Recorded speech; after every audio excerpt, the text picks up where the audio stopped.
আসসালামু আলাইকুম। সবাই কেমন আছেন? আশা করি ভালো আছেন। আজকে ভিডিওতে দেখাবো কিভাবে আপনি ঘরে বসেই বিকাশ, নগদ ও রকেটের মাধ্যমে গ্রিন লাইন পরিবহনের টিকিট কাটতে পারবেন খুব সহজেই। তো প্রথমেই আপনাকে একটি ওয়েবসাইটে যেতে হবে। ওয়েবসাইটের লিঙ্কটি আমি ডেসক্রিপশনে দিয়ে দেবো।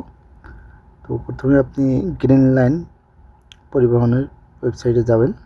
যাওয়ার পর এখানে দুইটা অপশন দেখতে পারবেন। প্রথমটি হলো বাস এবং দ্বিতীয়টি হলো লঞ্চ। আমরা যেহেতু বাসের টিকিট কাটবো সেহেতু আমরা বাস ক্লিক করব। দ্বিতীয়টি লঞ্চ, শুধু দুইটা শাখা, এক ঢাকা আর ইলিশা। আমরা যেহেতু বাস করব তো এটা না, যারা গ্রিন লাইনের লঞ্চে করবেন তারা ওইটা ইউজ করবেন।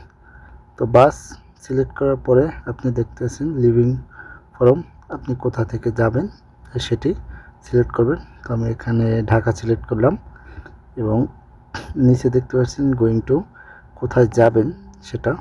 তো আমি এখানে বরিশাল দিয়ে দিলাম যে বরিশাল যাব, এবং এখানে দেখতে পাচ্ছেন ডেট, আপনি কবে যাবেন, কত তারিখে যাবেন সেটি।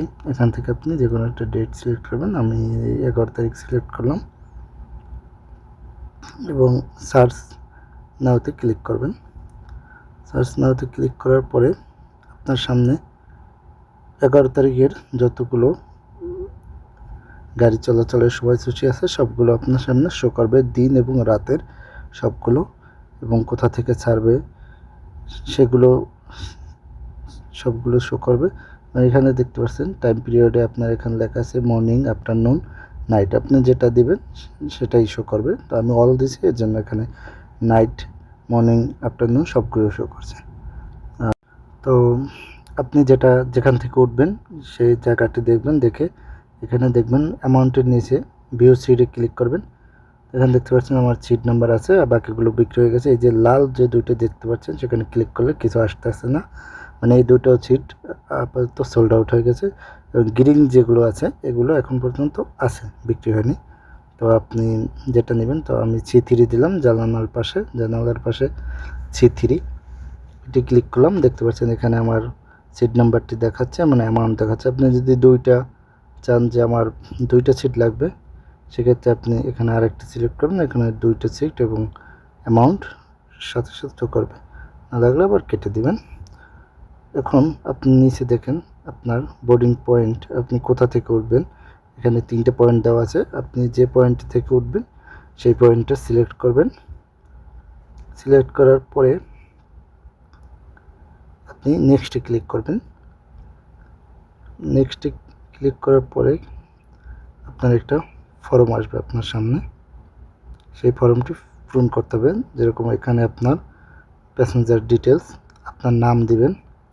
এই সাইডে দেখতে পাচ্ছেন জার্নি ডিটেলস, আপনি কোন সময় যাবেন, কত তারিখে যাবেন, কোন সিট আপনার এবং কত টাকা অ্যামাউন্ট, কোথা থেকে উঠবেন সবগুলো এই সাইডে দেওয়া আছে, ডান সাইডে। এবং বাঁ সাইডে আপনার নাম, মেল আর ফিমেল, এখানে মোবাইল নাম্বার, আর নিচে ইমেল অ্যাড্রেসটা দিয়ে দেবেন।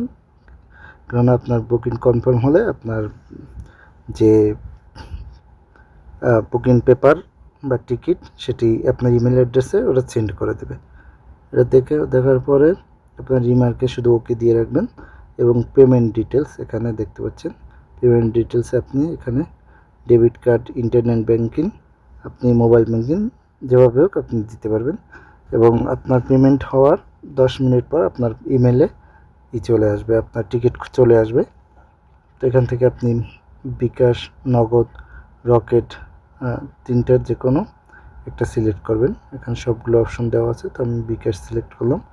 বিকাশ সিলেক্ট করে আপনি প্রসিড টু পেতে অপশন ক্লিক করবেন এবং সরাসরি আপনাকে বিকাশে অপশনে নিয়ে যাবে। বিকাশে নিয়ে যাওয়ার পরে আপনার যে বিকাশ নাম্বারটি, ব্যবহৃত বিকাশ নাম্বার, সেই বিকাশ নাম্বারটি এখানে দিয়ে দেবেন এবং কনফার্ম দেবেন। কনফার্ম দেওয়ার পর আপনার মোবাইলে একটা ওটিপি যাবে, সেই ওটিপিটি দিয়ে দেবেন এখানে, দিয়ে কনফার্ম দিলেই আপনার বিকাশের পাসওয়ার্ড যাবে, যে পিনকোডটা আছে সেটা দিলেই কনফার্ম। যেহেতু আমি এখন এটা কাটবো না আপনাদের দেখানোর জন্য, তাই আমি ক্লোজ করে দিলাম। এবং এই টিকিটটি কাটার পেমেন্ট করার 10 মিনিট পর আপনি আপনার যে টিকিটটি এটি আপনার ইমেলে পেয়ে যাবেন এবং গাড়ি ছাড়ার 10-15 মিনিট বা আধা ঘন্টা আগে আপনি কাউন্টারে উপস্থিত থাকবেন এবং সেখান থেকে আপনি এই কপি যে দিবে আপনাকে ইমেলে বা আপনি যে এখানে পেমেন্ট করছেন এটা একটা স্ক্রিনশট নিয়ে তাদেরকে দিলে তারা আপনাকে আপনার যে পেপারটি আছে বা আপনার টিকিটটি আছে সেটি কাউন্টার থেকে আপনাকে দিয়ে দেবে। তো সবাইকে ধন্যবাদ, সবাই ভালো থাকবেন, খোদা হাফেজ।